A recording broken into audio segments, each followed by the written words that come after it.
다인경제 이승조 대표님 모셔서 작금의 시장 상황 한번 심층 분석해 보도록 하겠습니다. 안녕하세요, 대표님. 예, 안녕하세요. 예.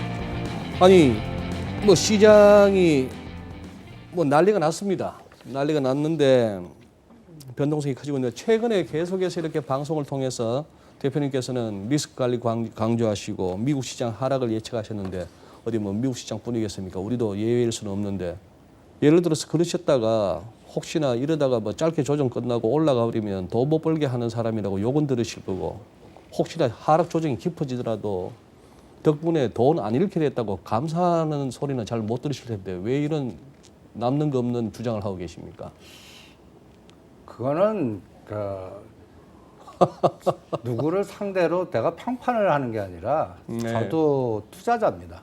그러시죠? 예, 그러니까 제가 투자의 판단의 기준이 되는 거를 얘기해 드릴 뿐이고 그거를 그대로 따라하시는 분도 계실 거고 네. 반대로 하는 분도 계실 예. 거고 그거는 투자자의 몫이다라고 생각하고 몫이다? 네. 이렇게 생각하는 사람도 있구나.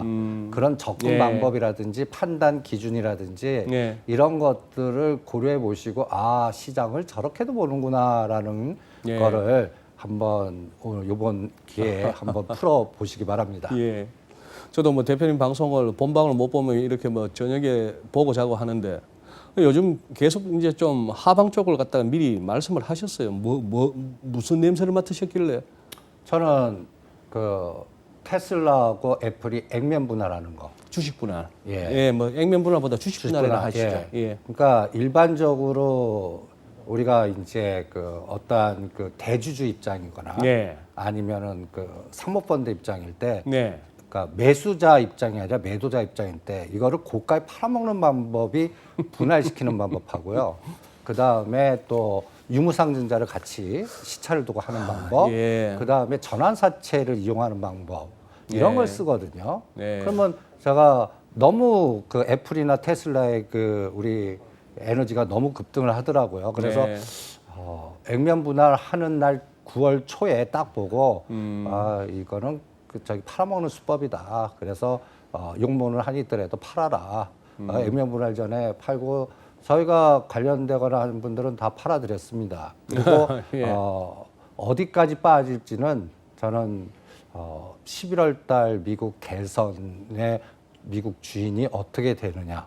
또 그것도 스무드하게 잘 정권 이양이 되는지 아니면 또 거기도 불확실성의 노이즈가 나오는지 네, 이런 네. 것들도 추적할 때까지는 계속 리스크 관리를 할 겁니다. 리스크 관리를. 예. 오늘 뭐 지난주부터 저희가 이제 이렇게 이런 시도를 하고 있습니다. 2부에는 지금 첫 슬라이드부터 뭐 좀 굉장히 철학적이십니다. 이 뭐 점선면 무슨 말씀을 하고 싶으셔가지고. 저도 이 운영 방식을 어떻게 하는지 좀 몰라서 전번에 하는 김영익 교수님 네. 그걸 봤습니다. 모니터링을. 네. 그러니까 그분이 접근하는 게 정반대다라고 생각하시면 됩니다. 예, 그분은 이제 톱다운 방식의 거시의 어떤 여러 가지. 저는 네. 종목을 봅니다. 종목을. 예, 2,000개 종목을 빅데이터로. 네. 그러면 저점이 종목입니다. 점. 예, 시장에 있는 2,000개 종목이라고 한번 생각해 보시죠. 점은. 네. 저게 F로 갔다는 얘기는 어떤 결정체가 이제 다 안다는 얘기예요. 점이 A고 예. B는 점을 연결하는 연결하는 선이고. 선이 되죠. 네. 그러면 어떤 이벤트, 그러니까 아주 쉽게 네. 그 배터리 데이의 이벤트가 들어왔을 때 그 전에 막 예측을 하지 않습니까? 대부분이. 죽입니다. 예. 배터리 데이가 아니고 배터리 데이. 배터리 데이로 가시죠. 예. 근데 저는 어떻게 보냐면 그 이벤트가 나오기 전과 그 나온 아침에 시장의 2,000개 종목이 어떻게 규합이 되나, 어떻게 연결이 되나, 딱 그걸 더 중요하게 봅니다. 예. 어떻게 결정된지 아십니까, 시장은? 한번 설명해 주시죠. 네. 오히려 그 LG화학이나 그 2차 전지 관련된 종목들은 하방 에너지로 더 강화되고요. 더 많이 빠졌다. 예. 저는 이게 실현 가능할지 모르겠지만 완전 한 달 후에 완전 자율자동차 보여주겠다 그러니까 그쪽으로 에너지가 확 모입니다. 그런데 또 재밌는 거는 네. 그쪽 관련된 종목의 우량주인 만도나 MC넥스는 오히려 올랐다 하루 만에 빠져버리고 네. 약간 저가성의 실적이 뒷받침하는 테마성의 종목들이 급등하는 양상 보고 네. 이걸 하나 놓고 봐도 아 시장의 질은 나쁘다. 질은 나쁘다. 예. 그리고 뭐 완성 자율자동차라고 하지만 이것도 투기적인 모멘텀이고 단기적으로 끝나고 전체적인 에너지는 뭐라 그럴까요? 그 테슬라라는 이벤트가 오히려 부정적인 작동을 해서 저는 오히려 LG화학이나 그쪽 연결된 그 소재 관련주들 이런 주식들은 저는 어떤 생각이 드냐면 금년은 하지 말자. 매매를 하지 말고 그냥 한 3, 4분기 실적 이후에 4, 3분기 실적까지 그러면 내년 한 1, 2월 정도 아닙니까? 네. 그때까지 분기 실적을 2번 확인해 보겠습니다. 그러니까 대장주인 LG화학이 네. 분할 다 끝나고 신규 상장되는 종목 나올 때까지 네. 옆에도 가지 말자. 예. 그리고 이제 증권사 리포트를 보면 방어용 리포트가 굉장히 많이 나와요. 방어용. 예, 괜찮습니다. 뭐 여러 가지. 저는 그거는 그냥 광고용 리포트다라고 생각을 하고 실제는 이제는 테슬라의 그 진행하는 그 속도라든지 진짜 완성 자율차라든지 그 가성비를 저렇게 낮출 수가 있을까? 그거를 확인을 좀 해보겠습니다. 만약에 그 배터리 성능을 그 발표한 대로 낮춘다면 우리나라 그 2차 소재 업체들은 타격이 굉장히 실질적으로 클 것 같거든요. 그때 발표 내용 중에 그 배터리, 배터리 예. 가격 갖다 50몇 프로 낮춘다고요? 그게 무슨 용변은 제주에서 갑자기 그렇게 그러니까 뭘 다 노출되지 않은 여러 가지의 거품이 있는 발표인지 실제 그 정도까지 낮춰서 속도를 낼 건지 그러면 이게 어떤 의미에서는 우리 현재 LG화학이나 기존 소재 업체들이 하는 속도를 넘어서 대체가 될 수 있거든요. 네. 그럼 거기를 안 쓰고 다른 에너지로 간다는 얘기거든요. 네. 시장에서 저는 가장 악재가 대체제가 생기는 거라고 생각이 들거든요. 그러니까 네. 그쪽에는 이미 이상 징후가 나왔습니다. 그래서 이 점선면이라는 거는 불확실하고 뭔가 선이 연결되고 잘 안 보일 때 우리는 실제 투자를 해야지 결정체가 저렇게 F 단계로 다 보여갖고 누구나 다 얘기하는 수소차 연결고리에서 뭐 성장합니다 라든지 2차 전지에서 우리가 이구동성을 떠들 때는 실전에서는 저는 수익 내기가 만만치 않고 먹을 부분이 없다. 그래서 오히려 저는 시장에서는 불확실성에 소설을 쓰라고 그럽니다. 시나리오를 써서 그 소설 같은 얘기가 현실화될 가능성의 확률에 배팅을 하는 게 중요하지. 이거가 팩트 돼갖고 이 뉴스나 리포트나 실적 갖고 실전에서 이걸 발표하는 시점에서는 제가 그때 시점에 그걸 보고 투자하면 항상 뒤통수를 당했어요. 네. 성공 확률보다 네. 실패할 그러니까 진입 시점도 높고 그다음에 애매한 수익률이 내 걸로 만들지 못하게 변동성에 네. 오히려 역사이클 걸리거나 빠져나오지 못하거나 그거 손해 복구를 하고 물 탔다가 이상하게 더 큰 데미지일 거나 하는 실전 경험이 있기 때문에 이제 저는 불확실성이나 점이 섬이 돼서 약간 잘 안 보이고 뭔가 그 소설같이 시나리오상으로만 보일 때 그때 투자를 집중하지 이미 팩트로서 다 이구동성으로 그러니까 제가 샘플링을 하거든요. 저도 예. 이런 증권방송이나 여러 가지 리포트를 보는데 예. 그쪽 섹터에 10명 중에 한 7명, 8명이 다 좋다 그러면 안 합니다. 그러면 거의 정확하더라고요. 네. 그러니까 그런 참고로 이 개념을 설명을 한 겁니다. 그러니까 이제는 뭐 뉴스로서의 그거는 지나고 뭐 미국도 옵션 만기를 지났으니까 그 소프트뱅크 그 나스닥 고래 사건은 이번 이 9월 이 변동성 확대에 좀 어느 정도 작용했다고 보십니까? 네, 작용했다고 봅니다. 제가 8월부터 이상하더라고요. 네. 8월 기술적 분석하는 분들 보면 8월 13일에서 11일, 13일 사이에 예. 우리는 꺾였는데 미국 시장이 올리고 네. 우리 삼성전자가 또 독자적으로 올라가는 거 보고 예. 이제 2,600 간다 그러는데 저는 네. 파생 매매, 그림자 매매를 주로 많이 들여다보거든요. 예. 거기에 느낌이 좀 싸하더라고요. 싸하셨다. 예, 이게 진짠지, 이게 나도 내가 생각한 게 틀렸는지 고민을 좀 많이 했습니다. 근데 네. 제가 어디서 그 힌트를 얻었냐면 액면 분할하고 나서 9월과 9월 초에 예. 이런 생각이 듭니다. 테슬라가 예, 네. 대부분들 그 8월 중순에서 나스닥이 급등하면서 새로운 고점을 만들 때 예.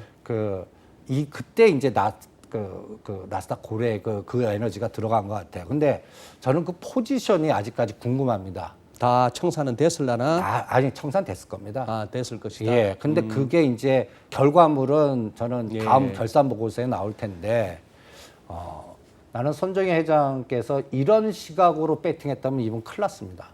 갖다 예를 들어서 한 40도 이런 시각을 그러니까 하시면- 40도 동원에 뭐 테슬라든 이런 것들 애플이든 몇 가지 종목 집중해서 끌어올리면서 저 외곽에 있는 콜옵션을 레버리지를 이렇게 갖고 매수를 해버린 거예요. 네. 레버리지를 우리 상상 이상으로. 예. 그러면 그건 다 휴지됐습니다. 그 규모는 얼마인지는 나중에 봐야 될 거고. 그러니까 오히려 그걸 올리면서 매도를 쳤어야 됩니다. 근데 지금 그 성향이 저는 아닌 것 같아서 우리 또 그 개인 투자자들 중에서 500불 이상 결제된다고 하신 분들은 이미 다 휴지됐거든요. 네. 그 사이즈가 장난이 아닌 것 같고요. 그래서 네. 이 부분이 내년도 한 3월 정도 되면 전 노출이 될 거라고 봅니다. 그러니까 요새 또 그 이후에 나오는 빅데이터가 그래서 거의 그 100조 이상을 자금을 만들더라고요. 네. 그 다음에 또 심지어는 상장 폐지까지 시키겠다고 그래요. 예. 그럼 이걸 좋게 보면 뭔가 새로운 비즈니스 툴에 뭔가 새로운 투자에 힘을 합치려고 그러는 건지. 근데 나쁘게 보면요. 네. 이거 뭔가 감사보고서 이런 거에 자유롭게 하고 그 레버리지 부분에서의 마이너스 부분을 메꾸려고 이미 이 큰 돈을 마련하는 건가? 나는 이런 생각도 심지어는 듭니다. 그러니까 한 면만 보지 말고 이렇게 나오는 징후를 보다 보면 이게 나스닥의 변동성을 나중에 트리거가 될 수가 있거든요. 이런 부분들이. 그래서 그거는 저는 금년에는 안 나올 거라고 봅니다. 한 내년 한 초 정도에 그때 가서 이제 확인이 될 네, 확인이 될 거고 음. 그래서 그게 확인되기 전까지는 저는 계속 돌다리도 두들겨가면서 실제 투자를 할 겁니다. 이게 한번 데이터를 보시면요. 이 그림을 한번 보세요. 이게 제가 이제 주로 시장을 보는 게 이제 격자 모델이거든요. 네. 이게 이제 그날 종가의 그 사이즈별로 상승률, 하락률 이렇게 나온 거 우리가 노상 보는 그래프들 아닙니까? 네네. 빨간 게 다 급락했다는 얘기인데 이거를 저는 급락했다. 시간의 감각으로 끊어서 봅니다. 빨간 게 하루에 이제, 급락이고 예. 초록이 오른 종목. 오늘 나이키만 8% 올랐고 애플 네. 뭐 4%, 뭐 구글 3% 이런 거 빠졌죠. 근데 이거를 6개월 전으로 가봅니다. 애플은 74% 올랐고 아마존 59% 올랐고 6개월 전 대비해서는 빨간 색깔보다는 대부분들 다 그냥 큰 수익이 났구나. 그런 에너지죠. 근데 1년으로 가보겠습니다. 1년의 상승률 보면 황 주식만 응집돼 있고 은행주나 엑슨모빌이나 다른 국영제나 다른 종목들은 오히려 1년 동안 투자했다 보면 더 마이너스 된 부분들이 장난이 아닙니다. 여기도 롱숏이 차별화가 굉장히 크다는 얘기죠. 그래서 네. 미국 시장은 저는 앞으로도 계속 그 빵 기술주만 볼 겁니다. 그쪽이 안 가면 대체는 안 될 거다. 그러니까 빵 주식이 예를 들어서 애플이나 테슬라가 조정했다가 다시 가주는 장이라면 계속 추가 랠리가 나오지만 만약에 그쪽도 마저 무너지는 뭔가 뭐 변수들이 뭐 법률 변수라든지 또 그 대선 변수라든지 여러 가지 변수들이 나오면 이거는 2016년부터 올라온 에너지가 무너진다라고 판단하겠습니다. 지금 마지막 이 화면 지난 1년 동안의 이제 각 종목별 수익률 아니겠습니까? 예. 그러다 보니까 이제 그래요. 애플, 마이크로소프트, 저기 뭐 아마존, 구글 우리가 익숙한. 근데 사실 이 파란 쪽 많이 오른 종목들이 지금 뭐 우리가 뭐 미국 투자자 걱정할 건 아니고 우리 국내 투자자들 지금 해외 직접 투자하시는 분들 주로 이런 종목들 갖고 계시잖아요. 괜찮잖아요. 그죠. 근데 이제 문제는 이게 부러지면 이제 내가 갖고 있는 게 카지머니가 된다는 얘기죠. 하기야. 내 돈은 챙겨야겠죠. 이런 종목들 말고도 요새 또 뭐 논란이 많지 않습니까? 니콜라 무슨 뭐 그죠. 그러니까 그런 것도 하나의 저는 그 징후라고 생각합니다. 징후. 예. 예. 그러니까 어떤 면에서는 신성장 기술을 위해서 움직이는 어떤 데이터들이 수소차로 이렇게 나오는데 그거를 그 뭐랄까 돈을 벌기 위한 하나의 이벤트로 해갖고 기업화 만들어서 빠져나오는 그런 그 사람들도 있는 것도 사실이거든요. 이 금융계에는. 그게 진짜 현실화된다면 그 봉이 김선달들이 막 나오는 거 아닙니까? 어수선할 때. 그러면 이게 네. 이제 그 기존의 그 기술주에 대한 성장성마저도 데미지를 입힌다라고 생각을 합니다. 신뢰도에서 괜찮은 데미지. 예. 예. 그리고 제가 요새 또 굉장히 중요하게 보는 빅데이터가 저 밑에 보면 JP 모간이 20% 정도 마이너스. JP 모간, 예. 요새 뜬금포 같이 그 20년 홍샹, 예. 뭐 JP 모간, 도이치뱅크 얘들 무슨 뭐 그거 했다는 거. 네. 저는 그거 그냥 나왔다고 생각 안 합니다. 그거 분명히 누가 설계를 했을 겁니다. 저도 공감합니다. 예. 지금 훅 불면 자빠질 이 와중에 예. 왜 하필이면 이 시점에 그 꼭 지금 터트려야 되나 싶은 그 뉴스가 나오는 게. 그래서 제가 한 일주 전에 네. 전 세계를 기준 잡고 한번 돌려봤습니다. 그러니까 느낌이 어떤 느낌이 딱 드냐면 미국의 전략적 지원을 받은 나라만 추세 상승을 했고요. 미국의 전략적 지원을 네. 딱 하면 인도, 대만, 우리나라입니다. 전략적 지원의 에너지. 그러니까 Y-를 다른 버라이존으로 커버해 주거나 대만, TSMC, 인도, 파키스탄 분쟁을 여러 가지 법정에서 이런 나라들만 추세적 에너지를 줬고 유럽이라든지 동남아라든지 다른 나라들은 전체적으로 다 망가져 있습니다. 뭐 남미고 어디고. 예. 금년 뭐 전체적으로 뭐 장이 뭐 엄청난 에너지인데 미국하고 그 전략적 자원을 받은 나라들만 플러스 알파고요. 아직도 우리 코스닥은 세계 2위입니다. 네. 신천 다음으로. 네. 나머지는 다 그 뭐라 그럴까요? 다 아래로 그 연초 이걸로 가는 거 보고 아 미국이 보이지 않게 이제 이거를 이제 그 뭐랄까 자본 시장에서도 보이지 않는 권력의 재편 현상이 나오는 거 아닌가? 저 솔직히 무서운 생각이 들더라고요. 지금 뭐 짐작하시기 그 주도 세력은 어디라고 보십니까 그러면? 저는 그 이런 것들이 움직이면 대부분들 그 CIA나 미국의 그 지금 현재 그 집권당의 그 네오콘이나 보수파들이 그러한 행위를 한 것 같거든요. 그러면 이제 제가 그래서 옵션을 가장 우리나라가 부러질 수 있는 이것도 소설입니다. 예. 예, 그러니까 시나리오입니다. 네네. 우리나라 개별 기업이나 국가 신용도 그 강등을 시키거나 군사적인 부분을 대만이나 중동이나 어디 그에서 터트리거나 두 가지 옵션이 있는 것 같아요. 이거를 건드린 자체는. 그러니까 이런 상태까지 안 가는 뭔가 반대 에너지가 나와야 된다고 생각을 합니다. 근데 이게 진행되는 과정이 아직도 불확실성이니까 저는 10월, 11월을 그래서 상당히 조심스럽게 대응할 겁니다. 지금 대표님께서는 자주 이렇게 파생하고 연결해서 시장을 풀어주시잖아요. 예. 지금 뭐 좀 이렇게 파생 쪽에서 뭔가 좀 뭐 잡히십니까? 예. 그러니까 제가 이 그림이 나스닥입니다. 네. 제가 어떻게 기준을 잡아보냐면요. 6월 15일을 기준점을 잡아갖고 6월 15일 예, 나스닥이 9,400 정도. 아직 만스닥 못 갔을 때네요. 예, 만스닥 막 눌림목 죽으면 만스닥 뚫을 때요. 6월 8일 날 만스닥 딱 돌파하고 조정할 때 네. 우리나라 종합주가 지수가 2219 갔다가 6월 15일 날 2030까지 빠지면서 뭔가 거의 200포인트 변동 주다가 그때부터 2450까지 그 간 맥점이 6월 15일입니다. 네. 그럼 6월 15일 날 위치를 갖고 다 비교를 해보는 거예요. 상승률, 네. 그다음에 그러면 나스닥이 28% 갔다가 지금 조정하면서 6월 15일 대비. 예, 6월 15일 기준 대비요. 지금 현재 13% 빠져 있고 제가 그 1,700을 지지 여부를 굉장히 중요하게 얘기를 하고 있습니다. 그거는 이런 기준으로 봅니다. 이게 이제 뭐냐면 중심을 간단하게 보는 거예요. 고점은 1,200인데 저기 고점 12,000. 예. 오른쪽 그래프는 6,600은 3월달 저점입니다. 그리고 어느 거 말씀하시는 거죠? 저 오른쪽에 12,000에서 저 맨 밑에 최저점 해서 6,631. 네. 4등분 시킨 거거든요. 아주 단순합니다.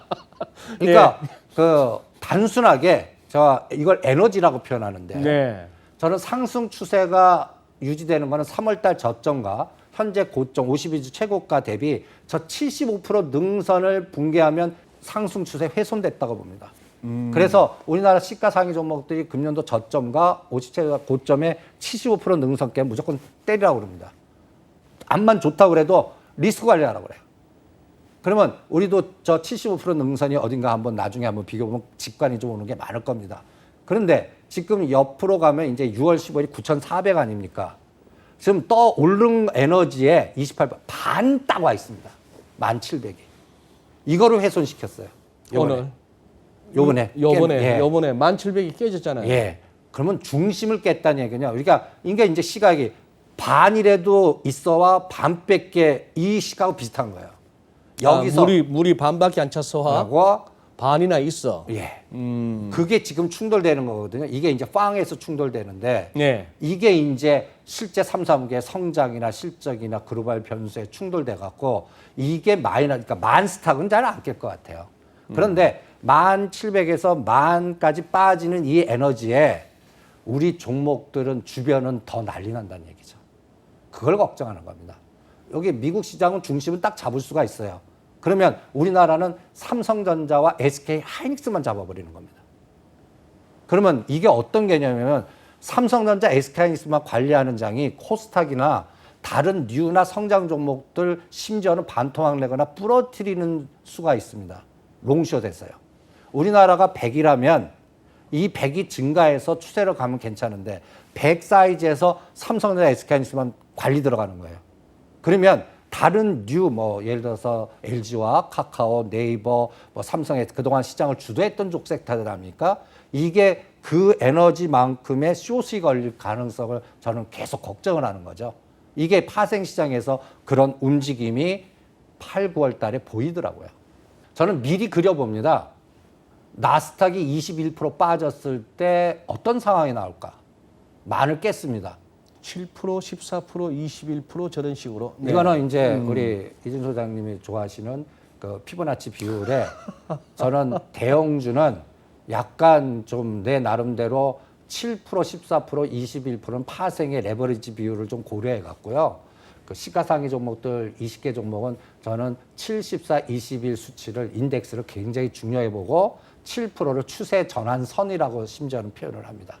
그러니까 마이너스 7%를 깨면 다 아직 아름다운 조정이야. 근데 나는 리스크 관리합니다. 그러니까 나스닥이 11,200을 깼을 때부터 제가 계속 떠드는 겁니다. 조정으로 바뀌었어. 바닥 확인하자. 그게 어떠한 이슈가 나올 때까지는 무슨 변수가 나올지는 모르니까 조절하면서 그러나 14% 정도가 1,300인데 만에서는 막아주지는 않을까. 그게 6월 15일 전후한 시점이거든요. 거기서 막아주는지는 한번 10월, 11월까지 여러 가지 변수들 나올 거 아닙니까? 실적 나오고 그럴 때 어떻게 작동하나. 악재 나올 때 오히려 더 빼나. 오히려 밑꼬리 달리고 올리나. 이런 대표성 종목들 갖고 계속 시장한테 물어볼 생각이고요. 그리고 만약에 21%까지 부러지면 내년장까지 없습니다. 저는 그렇게 지금 볼 생각입니다. 그래서 아주 중요한 마디는 온 것 같아요. 지금 시점에서. 그러니까 아까 그래서 우리는 빵의 에너지가 이제부터 무너지면 안 되거든요. 그러니까 그런 것들을 같이 보는 거죠. 그래서 테슬라한테 물어보는 겁니다. 네. 이번에 5일 동안 급락하고 나서 329불에서 460불까지 갔다가 네. 저게 이제 테슬라 전의 그래프거든요. 네. 저거를 이제 지금 깨고 내려와서 저 9월 8일의 저점인 330불을 만약에 깼다라고 상상을 하고 그럼 어떻게 9월 8일 날 반등 나올 때의 저 지점을 예, 바로 직전 저점을 깨면 그러면 300불은 막아줘야죠. 그죠?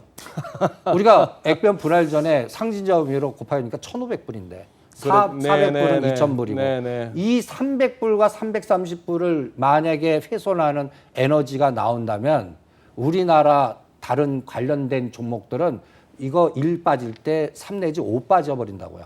그런 상황이 나올까 걱정이고요. 그래서 테슬라도 이렇게 해서 중심값을 계속 추정을 해보는 겁니다. 185불과 502불의 중심값 한번 보시죠.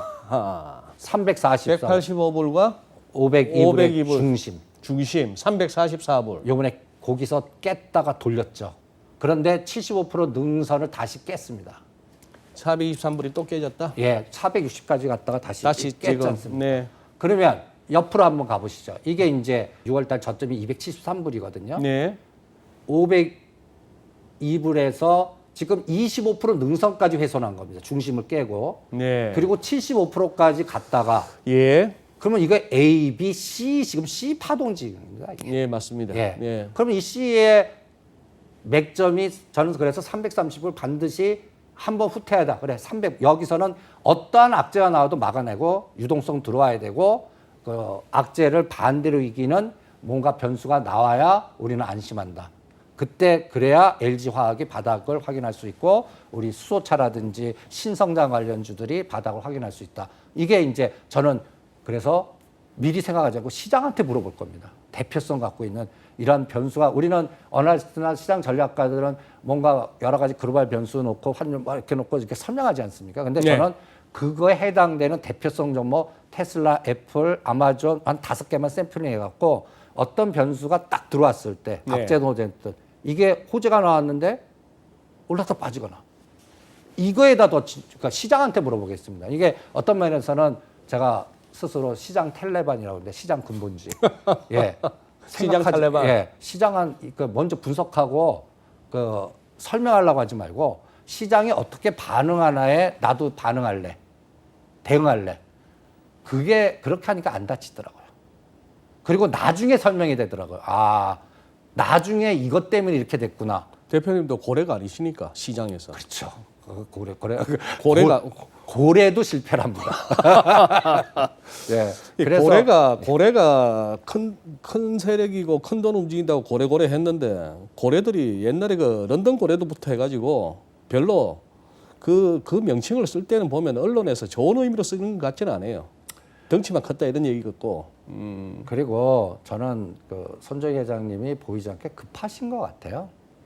지금 딱 보면 급하다. 예, 저렇게 그 자기가 평생의 수건을 걸고 했던 그 회사를 파는 거 보고 암홀딩스 말입니까? 예, 그걸 파는 거고 그거를 4년 전에 그 인수할 때 내 평생의 수건을 이뤘다라고 했던 분이거든요. 네. 근데 그게 4년 만에 그게 세상에 어떻게 뭔가 의사결정을 바꿨는지 그걸 파고 판 조건들 보면요. 조건이 전 그렇게 좋은 조건이 아닌 것 같아요. 뭐가 급하셨나? 그래도 뭐 그동안에 뭐 우버나 위워크에서 까먹었던 거는 회복한 정도에.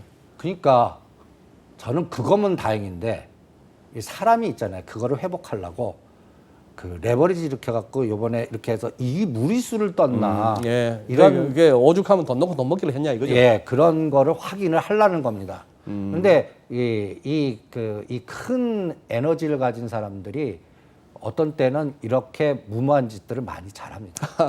옛날 그 가장 유명한 사람들 있잖아요. 노벨 경제학상 받아갖고 큰 매도인가요? 그 러시아 채권을 LTCM 그 했던 그게 뭡니까? 금융 위기를 만들어 버린 그 장본인들 아닙니까? 블랙숄즈 모델 만들었던 그 숄즈 교수.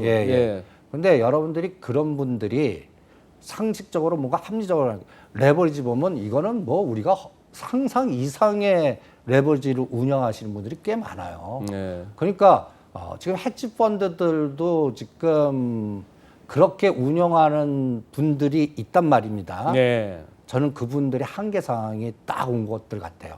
잘 맞은 사람은 괜찮은데 틀린 분들 있죠. 네. 뭐 그래서 또 잘못하고 무슨 이상한 채권 했거나 이상한 대체 투자했거나 은행을 했던 사람들 중에서 요번에 이 부분들이 저는 10월에서 12월 중에 제발 터지지 마라.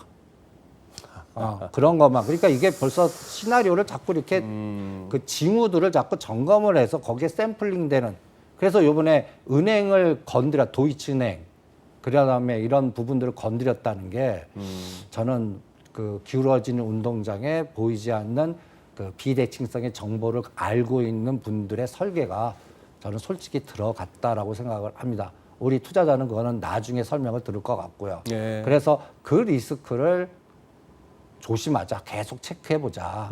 그래서 그 영향력이 우리나라한테는 삼성전자나 1, 2등한테 올 것 같아요. 1, 2등한테. 그 영향. 예, 영향이요. 요새 원달러 이상하지 않습니까? 이상. 정상적인 것 같으세요? 어떻게 보십니까? 저는 네. 1170, 80원에서 저 1150원을 깰 때 삼성전자나 SK하이닉스만 관리하고 다른 것들 죽여버리고 선물 쪽에서 파생 쪽에서 조단이 때리는 거 보고 현물에서는 사요. 그래서 현물에서 외국인 돌아왔다고 하는데 왜 선물 하루 그때 며칠 언제입니까? 10,000개 넘게 팔았지 않습니까? 1조 이상을 팔았어요. 1조 이상을 팔았잖아요. 예. 요게 이제 삼성전자부터 설명해 드릴게요. 네. 보시면 8월 30일 날 990만 주를 때렸습니다. 8월 31일. 31일 날 예. 990만 주. 예. 삼성전자만요. 한 삼성전자만. 예. 그리고 이날 총 현물 선물 비차익해 갖고 거의 2조 5천억 때린 날입니다. 외국인이. 예. 네. 그날 저점이에요. 파생 시장에서. 묘하죠. 제가 그래서 농담 삼아서 외국인들이 한 500만 주에서 1000만 주 추세로 하루에 왕창 때리면서 선물 쪽에서 조단이 들어오면서 청산 들어갈 때가 바닥이고 반대로 1조 매수하면서 삼성전자 뭐 500만 주, 1000만 주 사면서 연속 땡겨갖고 할 때가 오히려 조심해라라는 얘기를 자주 합니다. 그러니까 요번에 삼성전자를 9월 3일부터 16일까지 땡기면서 220만 주를 샀습니다. 네. 이게 돌아온 외국인이라고 얘기하는 거거든요. 근데 저는 이거 장기나 바둑의 말같이라고 생각할 때는요. 올려놓고 죽이려고 하는 에너지에 삼성전자 올려놓고 뒤에서 보이지 않게 ETF나 파생이나 합성한 거면 어떡할래? 그래갖고 올린 다음에 이제부터 삼성전자를 어떤 트리거로 해갖고 여기서 예를 들어서 6만 1,000원에서 5만 5천 원까지 빠져도 그냥 박스거든요. 삼성전자는. 네. 삼성전자는 박스죠. 예. 다른 주변이 거기서 20, 30% 날아가 버립니다. 그럴까 봐요. 그래서 이거를 작업하는 거 아닌가라고 의심을 한 거죠. 오히려.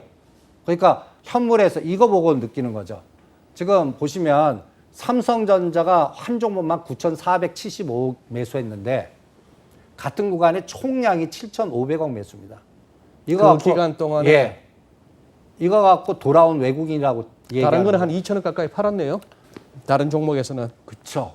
그러면 다른 보이지 않는 에너지 그리고 지금 보시면 연기금 노상 펄었고 투신 금융투자 펄어네요. 예 네. 오늘 연기금이 저렇게 사줘야 되는데 연기금 속사정은 모르겠는데 지금 연기금이 지금 들어올 자리에서는 계속 지금 저는 연기금 왜 있는지를 저 솔직히 모르겠습니다. 그러니까 이런 현재 상황 그리고 금융투자가 지금 문제가 좀 있는 것 같아요.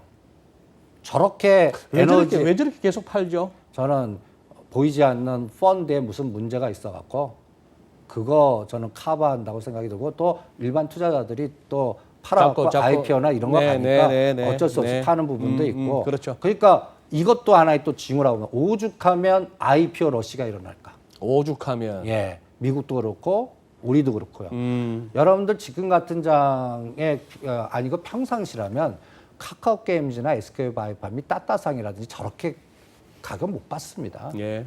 그러니까 이런 예탁금 들어오니까 이런 때 한번 큰 예. 땡기. 그리고 오히려 그런 러시가 일어난다고 생각 들지 않습니까? 러시. 요때다 하고 요번에 카카오 뱅크마저도 빨리 그 IPO 하겠다고 얘기하는 거 보고 저는 헐했습니다, 솔직하게. 헐. 예. 네. 이게 뭐냐면 시장의 에너지를 가면 조단위 뺏어가는 것들이거든요, 다. 네. 근데 그게 순서 기하지 않고 막 러시가 일어난다면 이게 보이지 않게 주식으로 들어올 수 있는 기존의 종목의 에너지를 다 뺏어가는 대체제라고 생각하거든요. 그리고 이게 사람들을 흥분시키잖아요. 네. 근데 실제 수익률은 점점 나빠집니다. 점점 나빠져요. 처음 투자해서 들어온 대비 수익률인데 이제 예를 들어 SK바이오팜보다 카카오게임즈 하면 돈 1억 넣어갖고 저거 해서 뭘 저걸 왜 했을까라는 생각이 들 정도로 오히려 그때 그거 이용해서 넷마블 투자해갖고 현지에서 했다면 이 수익률 차이가 더 엄청나게 큰데 오히려 카카오게임즈 받으려고 영끌해갖고 돈 집어넣고 숙제 5주나 뭐 몇 주 받아갖고 실제 팔아서 잘 팔아서 이렇게 보면 헐 이런 생각이 또 든다고요. 앞으로 그게 더 가속화가 되니까 이게 또 저는 또 이걸 좋게 보시는 분도 있겠지만 저는 굉장히 이게 나쁜 징후다라고 생각이 듭니다. 그리고 이때다 하고 각 기업들이 자금 조달해서 이제 계속 IPO 시장이 점점 커지고 네. 여기에 따라 그 펀드도 커지고 그러면 그 펀드는 어떤 스타일이라면 상장하고 나서 하루에서 일주일 만에 팔아버리거든요. 예. 받고 팔고 받고 네, 팔고 네. 여기도 약간 기울어지는 운동장이라고요. 네, 네. 그런 에너지를 우리 개인들이 다 떠받쳐서 받아내는 게 아닌가 이런 생각이 들고 그래서 신규 상장 종목도 고점 찍고는 1년간 매매하지 말라고 그럽니다. 뭐 카카오 이번에 8만 원 갔다면 많이 떨어져 하지 마시고요. 그냥 6개월이나 1년간 옆에 가지 않고 한번 내버려둬 보면 그 뒤에 상장 전에 거기서 이해 당사자들이나 여러분들하고 다른 계산에 의해서 갖고 있는 물량들이 한번 다 뭐 또 아니면 전화 희석화된 물량들이 다 나온 다음에 새로운 실적의 에너지 나올 때 그때 이제 보자는 네. 거지. 그러니까 지금 여기저기 징후들이요 너무 뭐라 그럴까요? 한쪽으로 쏠리면서도 너무 극단적으로 가고 있어요. 그러니까 저는 이것도 하나의 징후다. 그래서 여러분들 그 경험하신 분 계실 거예요. 시장이 롱숏에 삼성전자, SK하이닉스만 관리하는 장이 되면요. 코스닥 피바다 나옵니다. 피바다. 예. 옛날 그런 제가 날짜 한번 기억 2016년도 10월 12월 7일인가요? 일반 투자자들 그때 그 지긋지긋했던 박스피 때. 네, 박스피 때 코스닥을 그 시중 레버리지를 네. 다 깡통을 만들어 놓고 그때부터 급등시켜 버렸거든요. 그때 바이오 제약주 대비 지금 템버 관계가 무지무지 많습니다. 근데 투자자들은 어떻게 다 털렸다고요. 그러니까 지금 제가 또 하나 걱정은 신용이 18조입니다. 예. 이거 어떻게 하려고 그러는지 모르겠어요. 이 부분. 이게 삼성전자, SK하이닉스만 관리 들어가면요. 저는 금년 말이나 내년 연초에 이 부분이 털리는 국면 나올까 봐.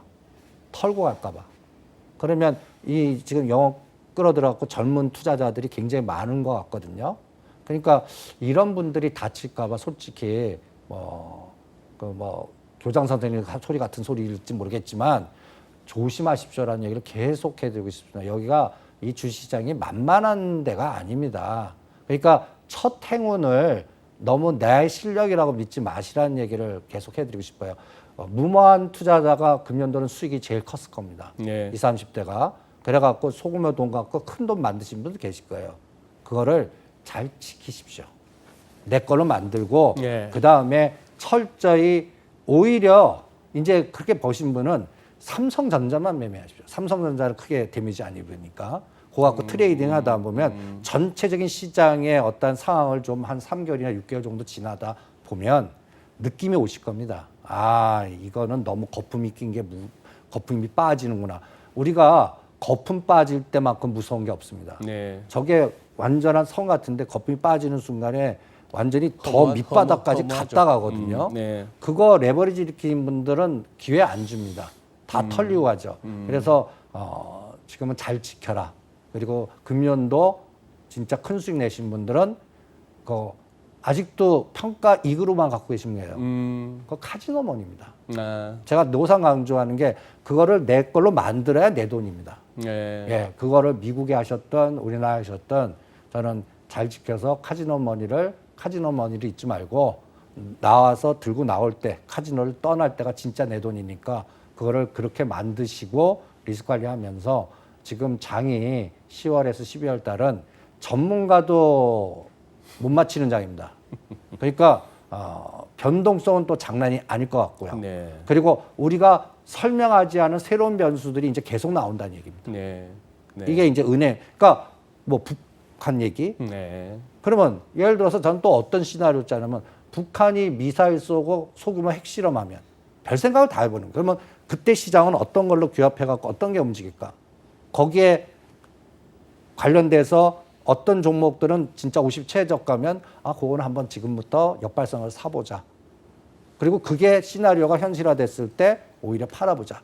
뭐 이러한 여러 가지의 상황적인 배분 전략을 나오고 그러니까 전략을 포트폴리오하는 거죠. 종목을 포트폴리오하는 게 아니라.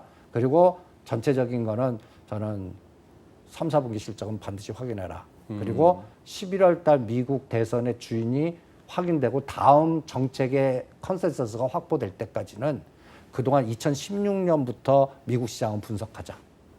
예, 그렇게 판단을 해드립니다. 옛날 투자하는 시간에 다우 이론이라고 네.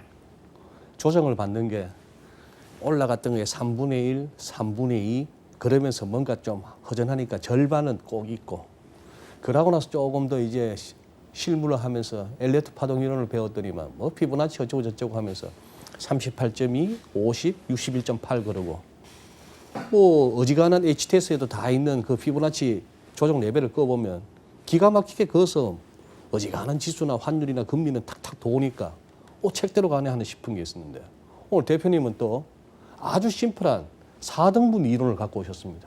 근데 그게 별 차이가 없어요. 예, 없어요.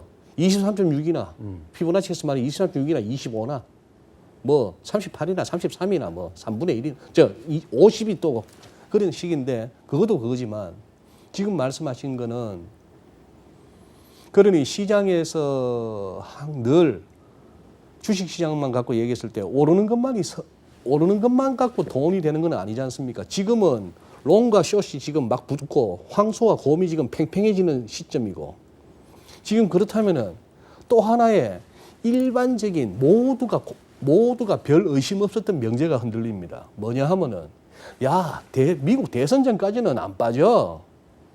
지금 이 흔드는 세력들은 그 모두가 막연히 믿고 있던 그것마저도 흔들면서 뭐 빠뜨려서 좋은 건 뭐냐 하면 그 친구들은 큰 돈을 버는 거네요. 빠뜨려서. 그것도 있고요. 그것도 있고. 저는 이 공포 마케팅이 또 무서운 겁니다. 공포 마케팅. 예. 공포 마케팅이 오히려 정권 트럼프 대통령의 그 참모진 싱크탱크 중에 로저 스톤. 예. 공포 마케팅을 만들어서 더 찢게 만들자. 부채를 더 줘갖고 빚을 더 지게 해갖고 나의 맹신하게 만드는 시나리오를 쓰면 아이고야. 그럼 우리가 줄 잘 서야 될 텐데. 그리고 그러면 또 중국의 반격은 어떻게 될까? 뭐 이런 별 생각을 다 하거든요. 그러니까 제가 그래서 아주 간단한 수치지만 지금 그 중심의 이동을 본다는 얘기예요. 사실. 네. 지금 중심의 이동이 하향으로 하고 있습니다. 중심의 이동이. 예. 지금 보면 여러분들 그 우리 코스피 200의 구성 성분이 참 문제예요. 삼성전자, SK하이닉스 이 두 가지 종목이 저기 네이버부터 NC부터 28.29%. 예. 네이버 NC소프트. 12개가 합쳐서 균형을 맞춥니다. 네이버 NC소프트를 네이버부터 포함해서 NC소프트까지. 네이버부터 NC소프트까지. 예. 15개. 예. 그러면 그게 1대1이에요. 그럼 어느 날은 삼성전자, SK하이닉스도 같이 가지 않을 때도 있잖아요. 예. 그거를 이렇게 보는 거예요. 그래서 그리고 나서 제가 파란 색깔을 거놨죠. 네. 지금 75% 이게 4등분의 75% 능선 자리 한번 보시죠. 저기 제가 파란색은 고가 대비 이미 빠진 수치입니다. 빠진 수치고요. 고가 52주 최고 대비 예. 지난 1년 동안 최고 대비 빠져 있는 수치입니다. 수치가 마이너스네요. 예. 지금 대부분들 근데 마이너스 20이 꽤 보이죠. 지금 SK 하이닉스가 마이너스 22%, 바이오로직스도 마이너스 12%, LG 화학이 마이너스 17%. 아니 뭐 전부 올랐다는 종목들이 왜 이래요? 52주 최고가 대비는 이렇게 빠졌어요. 52주 최고가 대비로. 예, 벌써. 그리고 그러니까 이제 제가 보는 시각은 감을 잡으셨죠? 그러면 이제 이 데이터를 한번 봐주시기 바랍니다. 20개 중에 8개만 75% 능선에 있습니다. 어디요? 빨간 예, 표시에 빨간 있는 박스한 거 20개 중에 통계하게 이게 지금 75%. 삼성전자 5만 현재가가 요 75% 능선에 있다. 요게 이제 어저께인데 오늘은 삼성전자 57,000 그러니까 딱 75% 능선에 있어요. 57,600. 예. 그다음에 현대차가 좀 위에 있습니다. 15만 9천 원. 네. 그런데 카카오는 딱 35만 원. 카카오 34만 7천 원. 예. 삼성 SDI 딱 그 자리. 오늘 다 깹니다. 오늘 다 깨요. 요게 카카오하고 이런 것들이. 요 75%를 깼다고요? 예, 75% 딱 그 자리에 그 자리에 딱 와 있다고요? 이러거나 깨거나. 고와 있거나 깨거나. 예. 그러면 여기서 확실하게 믿을 수 있는 게 몇 가지냐면요. 삼성전자, 현대차, LG전자 3개예요. 기아차까지 4개. 그리고 다른 거는 이미 다 빠져 있습니다. 75% 다 붕괴했어요. 그리고 성장이라고 코스닥이라고 하는 종목도 시젠, 알테오젠, 에코브로 BM, SK 머티리얼스, 첨보. 지금 우리 시청자 여러분들은 현재가하고 저 75% 그거만 가격을 보시면 됩니다. 네. 그런데 그동안 시장을 주도했던 뭐 코로나19라든지 뭐 백신이라든지 뭐 2차 전지 소재라든지 이런 게 이번에 배터리 데이 기점으로 다 무너지려고 그래요. 그러면 그동안 성장이나 이런 걸 끌고 왔던 주도주마저도 훼손을 가고 있거든요. 지금 중심을 매일 저는 이거를 사진을 찍어 놓습니다. 빅데이터 같이, 알고리즘 같이. 우리가 인공지능 항암 이렇게 하면 사진 찍어 놓잖아요. 그래갖고 이거 화장을 비교하는 거 아닙니까? 네. 그래서 오진율, 네. 저기가 비슷하게 나는 기계야, 알고리즘이야. 그러면서 이 사진을 노상 찍어 기억을 해놔요. 그래놓고 75 가다 보면 이게 어떤 거는 거기서 깨고 급격하게 깨고 내려가고 어떤 거는 흘러내리게 깨고 내려가고 막 이런 이거를 인덱스 200개, 코스닥은 150개를 매일 머릿속에 놓고 기억을 한다고 보세요. 그러면 지금 어떤 느낌이 드냐면 그동안에는 중소형주나 개별 중소형주 밑에 단의 순환이 좋았습니다. 시가상이 잘 못 가게 하고. 근데 요번에는 삼성전자, SK하이닉스만 관리되면서 그동안 주도했던 주변 중소형주 부러뜨려요. 순식간에 급락을 시켜버립니다.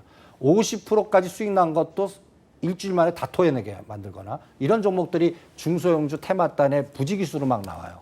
저거를 잘 투자자들이 극복을 해놨을까? 이런 의심이 들 정도고 그다음에 코스닥의 대표성 갖고 있는 종목들이 이번에 배터리 데이 기준으로 여기 보시면 이제 첨보라든지 에코브로 BM 이런 거마저도 뭔가 노이즈가 나오면 우리가 대장이 무너져요. 대장이. 네. 그럼 대장이 쉴 때 순환 주도들 밑에서의 후발주들이 순환이 나오면 이게 대장 쉴 때 후발주 가고 그다음에 대장 가고 이게 얼마나 아름다운 패턴이에요. 요새는 어떠냐면 그동안 대장이 가만히 있다가 후발주 막 갔는데 이제 대장이 무너지니까 후발주가 급격하게 붕괴되는 조짐들이 막 보여요. 중소형 단에서. 그러니까 요새 테마주들이 어떤 특성이냐면 하루에 고가 만들었고 후장으로는 마이너스를 만드는 게 부지기로 또 생깁니다. 어떤 테마가 딱 왔어요. 그래서 아침에는 한 9시에서 11시에 20% 30% 가요. 근데 종가로 마이너스 12. 이게 얼마나 회전 속도가 빨라. 이거 하루 중에 이거 맞힐 자신이 안 된다고요. 그러니까 이런 그리고 질이 나쁜 종목들 위주로만 움직여요. 네. 이게 저는 전체 시장을 보는 한해 이게 데이터의 징후거든요. 아, 급하다. 그 다음에 지지 기반의 에너지가 뭔가 신뢰감이 없어졌다. 그리고 뭔가 파생 쪽에서는 이거를 변동성 이용해서 숏 전략의 에너지가 커지는 것 같다. 그래서 이런 리스크 관리. 그래서 325대 선물 때 8월 달에 제가 8월 20일 저점이 300인데 몇 가지 공격할 것 같다라고 공교원이 이제 선물 옵션 하는 분들한테 계속 전략을 제시했거든요. 그 자리가 오늘까지 딱 왔습니다. 20포인트 공격했거든요. 그러면 여기서 스위칭이 나와야 돼요. 예. 이 장이 2200, 2270에서 나스닥이 빠져도 우리는 돌려야 되는 상황이 나와야 돼요. 실제 시장이 이제 살아나면. 이게 이제 다음 추석 전후에서 삼성전자가 한 10월 5일이나 7일 정도면 실적 발표할 것 같거든요. 그러니까 그때 검증이 될 것 같아요. 제가 걱정하는 거는 삼성전자 서프라이즈 나왔어요. 와, 그때부터 삼성전자 때려버린 거예요. 누가요? 외국인들이나 이러한 숏 전략을 구조화시킨. 그럼 삼성전자 마이너스 3% 손해에 뒤에는 레버리지 일으켜갖고 큰 수익을 내서 합쳐갖고 퉁쳐버리는 게임을 할까봐 별 걱정 다 하죠. 근데 이거를 갖다 얘기해서 장기판에 말로 쓰는 그 전략가들이 만약에 헤지펀드 있다면 그거를 구조화시키는 기계 알고리즘을 짠 거라면 그걸 걱정하는 거죠. 그게 이제 저는 미결제 약정에서 뭔가 징후가 나올 거다 봐서 이제 떨어뜨리면서 그러니까 삼성전자 올리면서 미결제 증가시켜서 매도 포지션을 증가시키는 거, 뭐 풋장, 대차 잔고라든지 아니면 그 풋의 미결제 잔고에 에너지가 있을 거 아닙니까? 선물도 마찬가지고요. 이런 걸 계속 추적을 해봅니다. 그래서 네이키드도 있겠지만 삼성전자 사면 순수하게 삼성전자 하는 것도 있겠지만 삼성전자에 보이지 않는 합성이 어떻게 구조화되나 이걸 볼 거고요. 그 다음에 글로벌에는 이거 볼 겁니다. 이거. 뭐죠 이게? EM ETF요. EM이 뭡니까? 그러니까 이머징 ETF인데 네. 제가 하단을 42불 저거를 이제 저 넥라인을 음봉으로 공격하면 저 파랗게 예. 42불. 예. 네. 그러면 어떤 전략이 나오냐면요. 중국의 숏 전략을 이제 그 헤지 펀드들이 들어갔다라고 판단하겠습니다. 중국의 숏으로 들어갔다. 예. 왜냐하면 이거의 1등부터 4등의 구성 성분이 알리바바 6.8, 텐센트 6.2, TSMC가 4.4, 삼성전자가 네 번째입니다. 3.5입니다. 미국에 보이지 않는 게 중국 건드렸다는 얘기고 이제는 5가 아니라 텐센트나 알리바바 건드린다는 얘기거든요. 어떤 뭐 법적이나 이런 거 그러면서 이걸 숏을 거는지 그게 42불 아닙니까? 네. 그러면 삼성전자가 같이 바스켓으로 나간다고. 네, 네. 이거를 가장 중요하게 보겠고요. 그 다음에 이게 이제 1조 때린 날입니다. 1조 1조 때린 날 장중 흐름인가요? 예. 그러니까 이 종가만 보지 마시고 이 코스피 200 예, 선물. 예, 네. 9월 22일 날 그 배터리 데이 바로 다음 전날 1조를 저 벌써 이 작업이 들어간 거거든요. 그러니까 이거를 미리 파생해서는 계속 읽어 보시고 동학개미들 제일 많이 물린 인버스곡.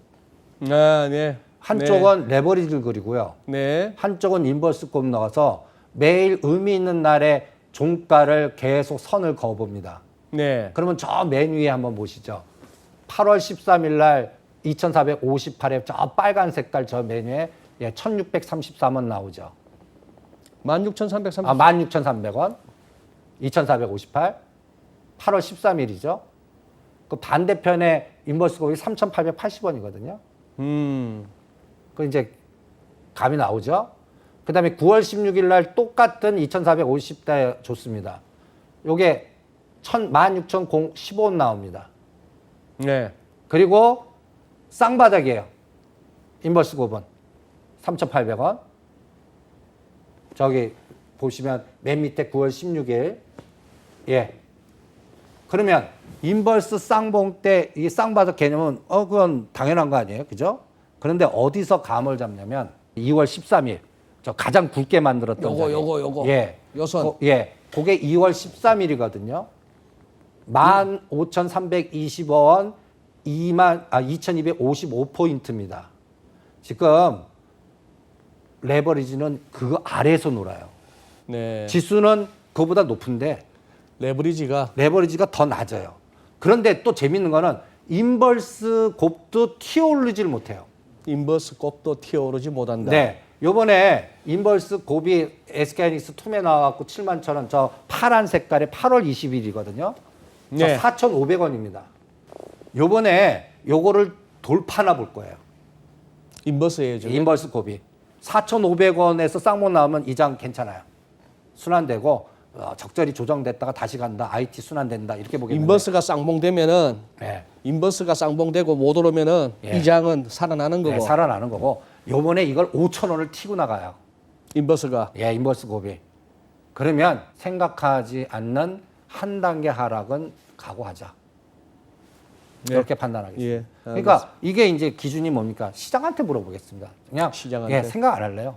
이게 죽으면 리스크 관리하거나 해지 전략 쓸 거고 현금 갖고 있다가 어느 정도 진정될 때 다시 그러면 변동성 근거는 생각지도 않았던 아주 싼 가격을 줄 것들이 많을 거거든요. 네. 그럴 때 체리 패킹 하겠고 그 다음에 그 기준을 매일매일 레버리지와 인버스 곱의 그 중심이 어디로 가느냐 중요한 의미 있는 고점, 의미 있는 저점이 있지 않습니까? 맥점들이 그거를 어떻게 하나 매일 이렇게 선을 그어 그러면 여러분들이 어떤 직관들이 오실 수가 있을 겁니다.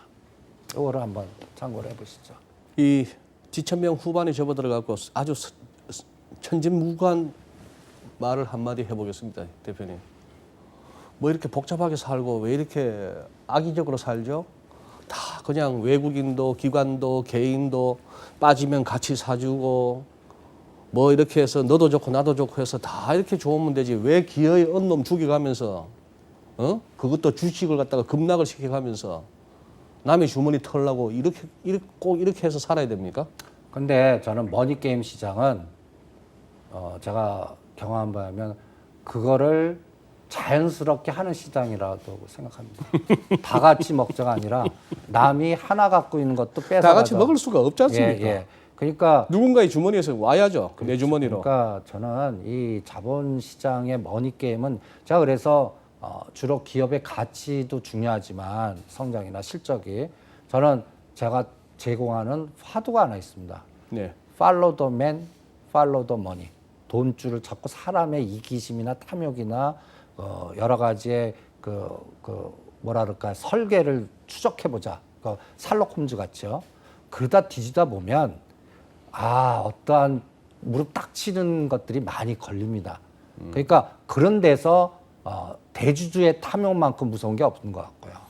그다음에 대주들 간의 지분 싸움만큼 무서운 게 없는 것 같고 또 헤지 펀드들 간의 전략적인 싸움 이것만큼 무서운 게 없는 것 같아요. 이건 실제 돈 갖고 대리전에서 사람 죽이는 그 총과 비슷하게 돈으로 완전히 전쟁하는 것 같거든요. 그래서 저는 이 주식시장을 그냥 다 같이 공생의 이게보다 누구는 죽고 죽이는 머니 게임의 전쟁터로 보고 전쟁적 사고로 전략적인 판단을 자꾸 이렇게 해서 그러한 게 누가 이기는지 보는 에너지에서 그러니까 거기에 어떠한 플러스 되는 쪽에는 롱으로 마이너스 쪽에는 쏙 걸어서 했지 이렇게 해서 대응하는 시장이지 그거를 예측해서 판단해 싸운다 그거는 좀 어렵지 않나라는 생각이 듭니다. 요즘은 이런저런 뭐 댓글들이나 올라오는 글들 보면 스스로를 갖다 주린이라고 칭하시는 분들이 꽤 많으세요. 근데 이제 올 한 해 지난 6개월 동안은 뭐 놀라운 성과였겠죠. 한번 우리 오늘 이수조 대표님의 이런 말씀들이 좀 한번 이것저것 생각해 볼 수 있는 그런 기회가 되었기를 바랍니다. 하실 말씀은 더 많았겠지만 애초 계획보다 더 길어져 버렸습니다. 대표님. 괜찮습니까? 예. 추석 세고 또 좋은 시장 상황 보고 또 한번 인사이트도 나눠주십시오. 예. 고맙습니다. 네, 예. 감사합니다. 주간전망대 이번 주 여기서 마무리하도록 하겠습니다. 마음은 급하고 시장은 정신없는데 또 우리는 대응하기 힘든 또 긴 연휴를 맞고 있습니다. 다음 주 또 이렇게 그리고 추석 세고 와서까지 계속해서 좀 긴장해야 되는 그런 시기가 아닌가 싶습니다. 자, 오늘은 여기서 마무리하죠. 고맙습니다.